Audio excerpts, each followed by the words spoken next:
everyone, welcome back to my channel. If you are new here, hi, my name is Yessie and I help people manage their home while dealing with depression, anxiety, and ADHD. This is very much a judgment-free zone where we talk about all things ADHD, all things anxiety and depression, and ways that we can manage our home where it is more doable and not as stressful as it might be currently. So here is a few things that you can expect to get from today's video. We're going to be talking about ADHD systems, ways that we can manage laundry, meal prepping, groceries, cleaning, and everything that encompasses managing your home and managing your family, or at least helping a family member that might be dealing with this. So let's get to it.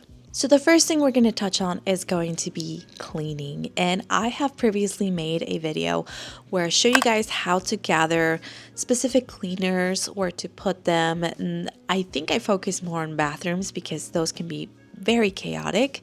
But creating a system in a very specific section of the home is what's going to help you achieve a more stress-free environment when it comes to cleaning. So let's touch a little bit on things that we should be doing when creating a system revolving around cleaning. So the first thing that I want you to consider is creating a task list. And that list shouldn't be more than 4 items at a time. Remember, the more items we add to the list, the more overwhelmed we'll become, the less likely we'll get those tasks done. When it comes to each room, I always tell people to focus on counter space, trash, dishes, if applicable, and floors. And I know that may seem very vague and very broad for some people, but if you really think about it, every room is going to have a surface. Every room is going to have floors. It may not have dishes, or it might, depending on where you eat, but each room will have these things, and the likelihood of you having trash in each room is also pretty high. So there we have 4 tasks. Those are the tasks that you should be including in your to-do list or your task list in every single room that you have to clean. The next thing that we're going to do is we're going to have some sort of visual timer that is allowing us to keep track of that time.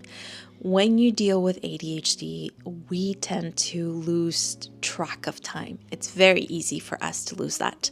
So some of a visual timer, some people use their laptops, their iPads, their phones.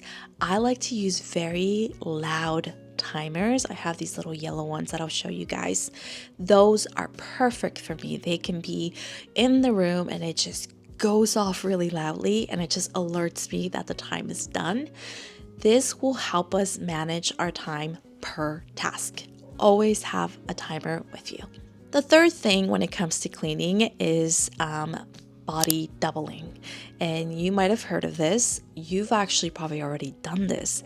Some people like to put on cleaning videos on their TVs and then clean at the same time. Body doubling can be different for everybody. Some people like to have someone in the room, not necessarily cleaning with you, but just interacting with you as you're getting things done. That allows you to not necessarily focus on the task, but at the same time maintains you in one area. Some people prefer using music as body doubling, where they are playing music and it's distracting them, but keeping them in that particular area. I have tried both of those and they both seem to work perfectly for me. I enjoy watching people clean, it motivates me, and I enjoy having the noise in the background to keep me grounded and keep me going. So body doubling might be quite beneficial to you if you struggle to be in a room that is completely silent. Now, some people struggle with having a list that is not readily available for you. I always recommend to have it in big pieces of paper or bright color paper and write it down and just have it visually accessible where you can check it off. People who have ADHD struggle with list making. We tend to make the list and then not follow it. And that usually means because it's out of sight, out of mind. You need to have it close to you in a section of the room where you are visually checking things off. I love to use highlighters. I love to sit down with a cup of tea, write everything down, and then get to it. I enjoy the reward of crossing things off. And in my opinion, it has been the most or the quickest way for me to actually take action rather than just telling myself that I had to get things done, if that makes sense. Let's talk a little bit about laundry. Laundry can be very daunting for many reasons. It could be that you have piles upon piles upon piles that you get to wash, but you don't necessarily get to put away. Or you have a big family and little children or babies, and sure, it gets washed, but then it gets left maybe on a chair or the couch or the counter, and it stays there until you've gone through it, and now you have to wash it again. This is very common for people like us with ADHD. It becomes too overwhelming and we create piles for everything, believe it or not. But it's important to practice a project from start to finish. And yes, that includes laundry. So the way that I found it's much easier is, again, bite-sized tasks. So you're gonna do 1 load to 2 loads of laundry from start to finish each day. For example, I start my Mondays with towels and bedding. I do it from start to finish. And then on Tuesdays, I tackle both of my boys' clothes. And I do include them in the process because they need to learn what it's like to wash their clothes. Start to finish. Wednesdays, I take care of mine. Thursdays, my husband takes care of his. Friday, I do cleaning cloths or miscellaneous. And then by Saturday, I tend to have a little bit of a break. There's not much that's dirty. There might be a few things for the Monday, but it's all bite size. And again, it's important that you create that system. So how do we create a system for the folding? Again, body doubling. Sitting down with maybe a cleaning video going on and you're folding things. Just folding. That noise, that background noise is what you need. It's important to have those body doubling things. Rewarding yourself at the end of each laundry load that you finish, whether it be a piece of chocolate or an iced coffee or, small things that make you feel rewarded. Now, this is a tip that I have found to be really fun when it comes to ADHD and laundry that I tell all my friends and people on Instagram all the time. Socks are by far everyone's nightmare. They are the kryptonite of our laundry. They are the most anxiety-ridden piece of clothing that we deal with.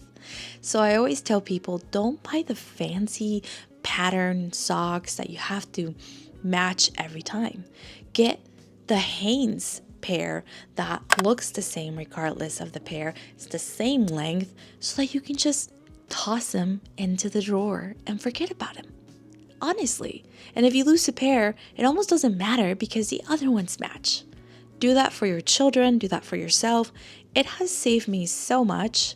I know my kids originally, they loved all the, Minecraft theme, Spider-Man theme, but it drove me nuts when we lost one, and that was it. There was no getting it back. So instead, I found ways to where certain clothes can just be thrown in their bins, if that makes sense. It's not everything, but if a good chunk can, it cuts our time. So find things like that you can just reduce the stress that comes along with it. Let's talk a little bit about meal planning. I struggle a lot with this one. I have my favorite foods that I could eat at any point given nonstop for months on end. And then there's times I realize, I have not been eating maybe more fruits or more vegetables or more protein. And for us with ADHD, it can be very, very easy and fast to become deficient in certain nutrients because we avoid certain foods. There are some of us who are ADHD that are on the spectrum as well, and we have food or patterns or mixtures or things that we just cannot handle, and that can also affect our health. So here's a few pointers that I have for you if you need help with your meal prepping. First things first, Write down all of your favorite foods, the ones that you absolutely could eat all the time. Your fruits, your vegetables, your proteins, your dairies, your desserts, things that you enjoy. Write those all down. Then we're going to try to pair up meals. Let's say you really enjoy eggs and pancakes for breakfast. Well, let's think about how we can make variety of those. You're getting your protein, you're getting some carbs. Maybe we add some yogurt or some fruits to our pancakes to make it a little bit more wholesome. But not just that, but also prepping it in advance. Sometimes, actually, a lot of times, we tend to not eat the best because we are so forgetful. I, for example, have gone days where I just skip breakfast and then I get really sick and I realize I have not been eating the best. So now, whenever I get my groceries, I wash all my fruits, cut all my vegetables, prep them in containers, and if I can, hard boil some eggs ahead of time. It is work. But I keep telling myself, do I struggle now prepping it? Or do I struggle during the week thinking I have nothing to eat because I refuse to start making a meal right now because I don't have it in me? It's hard. It's really hard. And our health can go downhill very fast because we are choosing not to do certain things, not so much because we're being lazy. I hate that term. Anytime someone's ever said you're being lazy or they're lazy, we're not lazy, okay? We're some of the most hardworking individuals. We work extra sometimes for things that we don't, capture, but it's not laziness, rather it's all the process that goes into when your decision making is not there. For us, making a decision is not as simple as like, yes, I'll eat that. It's the, do I want to eat that? Am I going to feel good about it? Does it sound good? Does it smell good? Are we going to be okay afterwards? It's going to hurt my stomach. I don't want to deal with this. So I really want to prep this. It's going to take 30 minutes. We go through all of that. And people don't realize that. They just think we're being picky eaters. I've been labeled that so many times. Absolutely hate it, but it is what it is. So prepping our meals might be helpful. Not everything, but enough to where you could easily grab something out of the fridge and say, it's a healthy meal. I got my vegetables in and we're okay. Let's talk about executive function because this is one of the hardest ones when we deal with ADHD. Making decisions. Oftentimes we lack that because it freezes us. We're not sure how to partake, how to start, where to go to. Is it going to be successful? Do I want to go through that process? And ultimately, it comes down to breaking things into small, bite-sized tasks. Ultimately, what we're trying to achieve is less for more over shorter periods of time. For example, whenever I tell people to set a timer between 5 and 10 minutes, I am essentially breaking the task down in multiple small bite-sized tasks. Let's say you're taking care of the bathroom. You're going to spend 5 to 10 minutes clearing the counters and wiping them down. And then you take a break. And then you go back. And now we're going to do floors and maybe the toilet and the tub. And then you take a break. And then you go back and you finish the shower. Why is this important? Because we have what's called decision fatigue. It takes a lot of energy to start the task, to finish the task, and then essentially grasp that we sort of finished the task. There's so many steps to this. But what we're trying to avoid is decision fatigue. You know what needs to get done. You're going to get it done in 5 to 10 minutes, and then you're going to take a break. And here's the thing. You have to give yourself permission to take a break. And breaks are not necessarily you sitting down and waiting for the next thing. It could simply mean you walking away from that particular task. It could mean grabbing a snack during the time or a cup of water and then coming back. Breaks don't mean just sitting down because some of us cannot just simply sit down and wait. So I totally understand.